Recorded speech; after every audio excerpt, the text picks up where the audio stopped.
یہ تو سود ہے، سود نہیں ہے. اب دیکھیں بینک میں سود ہے.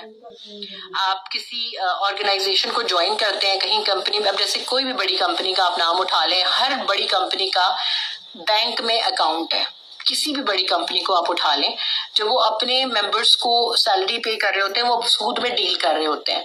ایف ایل پی ایک واحد کمپنی ہے کر رہے ہوتے ہیں. ایف ایل پی ایک واحد کمپنی ہے جس کا سود سے کوئی لینا دینا نہیں ہے. ایف ایل پی کے اندر کوئی شیئر ہولڈر نہیں ہے.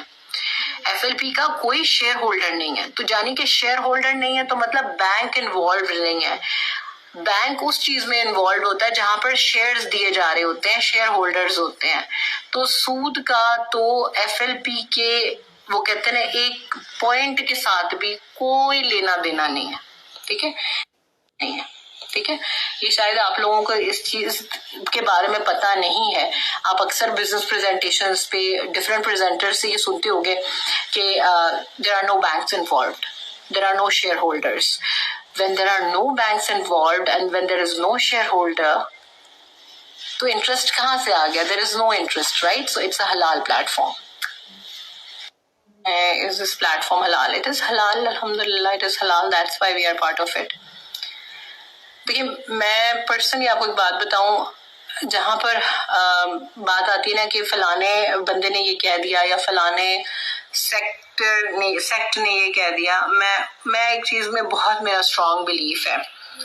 قرآن میں اللہ تعالیٰ نے اس کو مینول آف لائف کہا ہے، یعنی کہ آپ نے جس طریقے سے اپنی زندگی گزارنی ہے اسٹیپ بائی اسٹیپ قرآن آپ کو ہے، یعنی کہ آپ نے جس طریقے سے اپنی زندگی گزارنی ہے اسٹیپ بائی اسٹیپ قرآن آپ کو اس کا گائیڈ لائن ہے. جب یہ لوگ کسی چیز کو حرام کہتے ہیں تو پھر اس کے ساتھ کسی اوتھینٹک حدیث کو کیوں اٹیچ نہیں کرتے، کسی آیت کو کیوں نہیں اٹیچ کرتے؟ کیونکہ ان کے پاس خود سورس اسٹرانگ نہیں ہے. جو لوگ بھی حرام حلال کے اوپر بیسیکلی ویڈیوز بنا رہے ہوتے ہیں ان کے پاس خود پرسنلی کوئی اوتھینٹک سورس نہیں ہے جو قرآن سے آتا ہو، تو وہ اس کو بیک نہیں کر پاتے. تو سے آتا ہو تو وہ اس کو بیک نہیں کر پاتے. تو وہ جو بھی چیز بتا رہے ہوتے ہیں کہ حرام کا کلیریفیکیشن دے رہے ہوتے ہیں کہ حرام ہے، وہ دے رہے ہوتے ہیں لوگوں کے بولنے پہ. جیسے کسی ایک مفتی کا میں نے لیکچر اٹینڈ کیا تھا which was about 40 منٹ اور 50 منٹ. پورے لیکچر کے اندر انہوں نے ایک ہی کمپنی سے ریلیٹڈ، انہوں نے کمپنی کا نام نہیں لیا تھا لیکن انہوں نے ایک ہی کمپنی سے ریلیٹڈ بات کی تھی جو کہ ٹائمز دیکھا جائے تو اگر تجلی یہاں پہ ہے، صبا یہاں پہ ہے، کرن ہے، صبا سعید ہے، لبنہ ہے، سعدیہ سلمان ہے، اسما ہے. یہ سارے لوگ اگر تم لوگ سب آئے ہو تو تم لوگوں کی ٹیم کی سکسیس ہے.